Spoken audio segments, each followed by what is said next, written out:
Sabay-sabay natin alamin ang mga kaganapan na nangyayari sa ating bansa.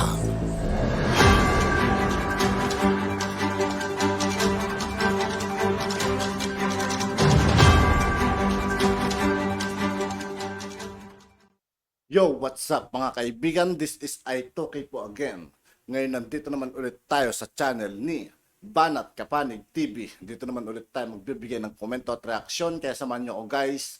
Let's go! Ito ang balitang viral ngayon sa mundo ng social media.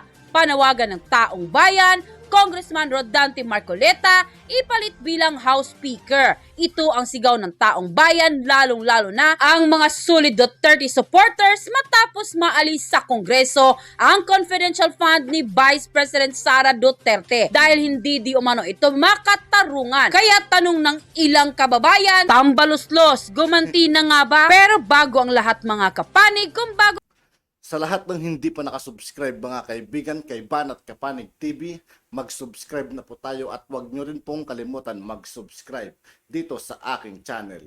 ka pa lamang sa aming channel ay huwag kalimutang mag-subscribe at pakiclick na din ang notification bell para maging updated kayo lalo sa lahat pa ng mga bagong videos na i-upload namin at yun na nga mga kapanig. Hindi di umano makatarungan ang pag-alis ng Kongreso sa confidential fund ni Vice President Sara Duterte. Lalong-lalo na gagamitin ito sa proteksyon. Kahit sa ang tignan mo kasi sa mo tignan mga kaibigan, kahit sa anggulo mo tignan, talagang napaka-unfair kasi yung ginawa rito mga kaibigan. Kung tatanggalin man yung confidential mga kaibigan, dapat lahat na sana, di ba? Kung tutusin, mas malaki pa kayo saan nila eh. Tapos ang tinitira nila yung kay Vice President Inday Sara, di ba? Napaka-unfair mga kaibigan ng ating mga mag-aaral na mga kabataan. Ito mismo ang sinabi ng isang political analyst na bakit mo naman daw pipilayan ang pondo ng mga ahensya na hawak ni Vice President Sara Duterte, gayong napaka-importante naman daw nito. Tapos ang gagamitin pang dahilan ng Kongreso ay yung gulo sa West Philippine Sea na ayon sa isang political analyst, malabo di umano tayong lusubi ng China at kung mayroong umang awayan ay sa dagat lang. Ito mangyayari at hindi papasok sa ating bansa dahil ang totoong problema na kinaharap ng ating bansa ay ang internal problem natin kagaya ng CPP, NPA at NDF na sinisira di umano tayo sa loob ng gobyerno. Importante di umano itong WPS pero hindi naman nangangahulugan na isasakripisyo natin ang kaligtasan ng ating mga kabataan, lalong-lalo na ang mga mag-aaral. Ngunit tila nakapagtataka bakit hinayaan ni Speaker Martin Romualdez na makakaliwa di umano nag-mute yung part na yun mga kaibigan. na siyang nangunguna pa sa pag-alis ng confidential fund ni Vice President Sara Duterte. At pagkatapos pa di umano nilang siraan si Vice President Sara Duterte ay pinasalamatan pa ng Speaker of the House mismo na si Martin Romualdez ang tatlong makabayan black na kongregista. Ibig sabihin ito na sumasang-ayon di umano ito sa pananaw ng makakaliwang grupo dahil mukhang salungat yata ito sa mithiin ng unity dahil alam naman natin na ang mithiin ni Bongbong Marcos at Vice President Sara Duterte ay ang magkaisa at walang lamangan para sa kapakanan ng taong bayan ang inuuna at hindi pamumulitika. Kaya't panawagan ng taong bayan na gawing House Speaker si Congressman Rodante Marcoleta dahil magaling at matalino ito at lubos na sumusuporta noon pa man kay dating Pangulong Rodrigo Roa Duterte at ngayon kay Pangulong Bongbong Marcos na hindi naman lingid sa ating kaalaman ang kanyang galing lalong-lalo na ang pagresolba ng mga problema bilang isang matapang at magaling na mambabatas at tunay na kaisa sa mithiin ng unit team. Kaya naman, nang lumabas ang balitang ito ay di naman mapigilan ng marami sa ating mga kababayan ang nagbigay ng kanilang hinaing at komento sa mundo ng social media.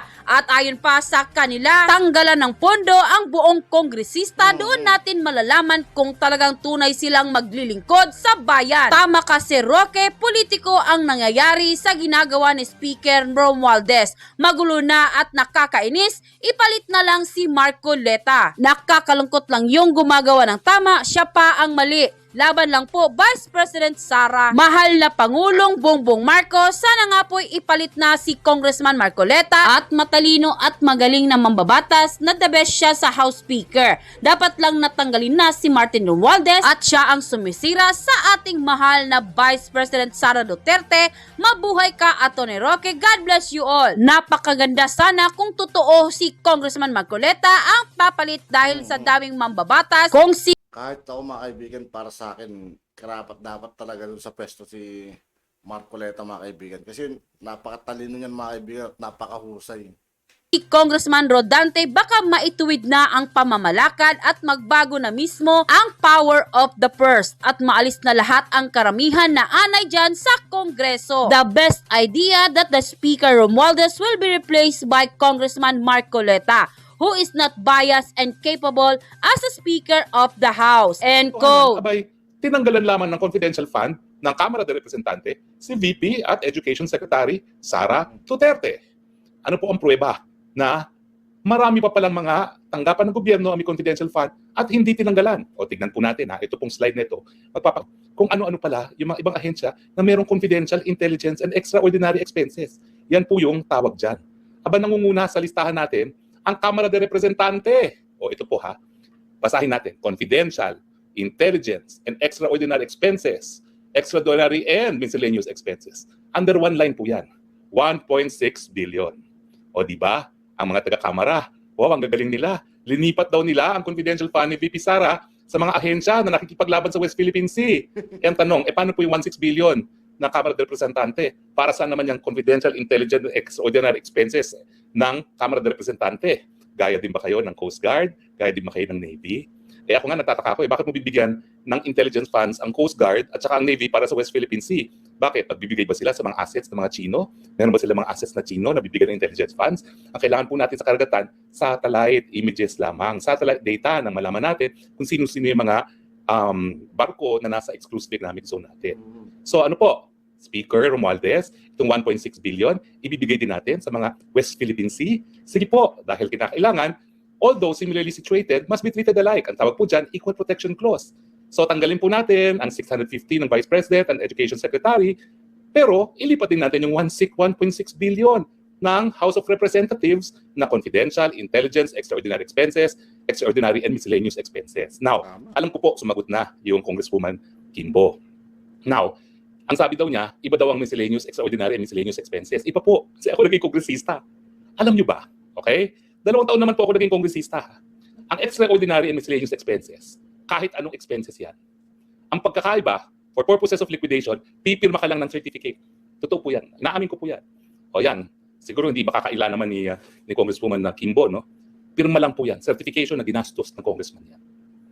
O, ibig sabihin, mas matindi po yan kaysa sa confidential fund. Kasi sa confidential funds, ang dami mong liquidation na kinakailangan talaga, i-liquidate mo. Pero ang extraordinary po, wala na pong liquidation lang. Certification na ginastos. Yan lang po yung pinipirmahan ng mga kongresista. Alam ko po yan, 2 taon na akong pumirma niyan. So, wala na po tayong paligoy-ligoy. Personal knowledge ko na po yan bilang dating kongresista. Mas malala po yan kaysa confidential fund. Mas walang control. So, ang gagaling ng ating mga kongresista, 1.6 billion ngayon ang maililipat sa MOE ng mga lumalaban sa West Philippine Sea. Palakpakan natin ang mga magagaling na kongresista. Ano? Yung kay VP Sara lang ilipat nyo, hindi sa inyo? Bakit ganun? Hindi ba dapat patas? Hello, Speaker Romualdez. Kinakailangan, para maniwala ang tao na ipagtanggal mo ng confidential fund ay hindi dahil sa politika, tanggalin mo rin yung nakalaan para sa Kamara de Representante. Now, siyempre, pinakamalaking confidential fund, ang Presidente ng Pilipinas. Tumataginting na 2 billion. O, ang tanong, bakit ang Office of the President, confidential expenses 2.250, extraordinary miscellaneous expenses 23,525, and intelligence expenses 2,310? O hindi ba natin pwedeng idiretso na yung mga confidential at intelligence expenses sa NICA, sa Navy, sa Armed Forces of the Philippines? O bakit kinakailangan pumunta pa sa Office of the President? So, Speaker of the House, Martin Romualdez, ilipat na rin po natin itong tumataginting na 4.5 billion intelligence and confidential fund ng Presidente. Ilipat na rin po natin sa hukbong sandatahan ng Pilipinas, sa Philippine Coast Guard, at sa iba't iba pang mga ahensya na sumasabak sa West Philippine Sea.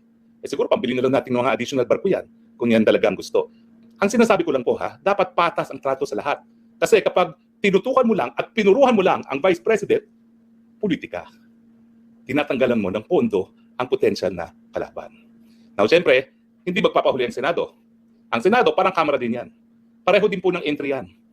Confidential, intelligence, extraordinary expenses. Yan, pareho po. Kaya lang, di hamak, mas maliit ang Senado, 331 million. Pero kung tutusin po, yung 331 million na confidential, intelligence, extra expenses, extraordinary miscellaneous expenses, mas maliit naman po yan sa 150 na linaan para dun sa Education Secretary.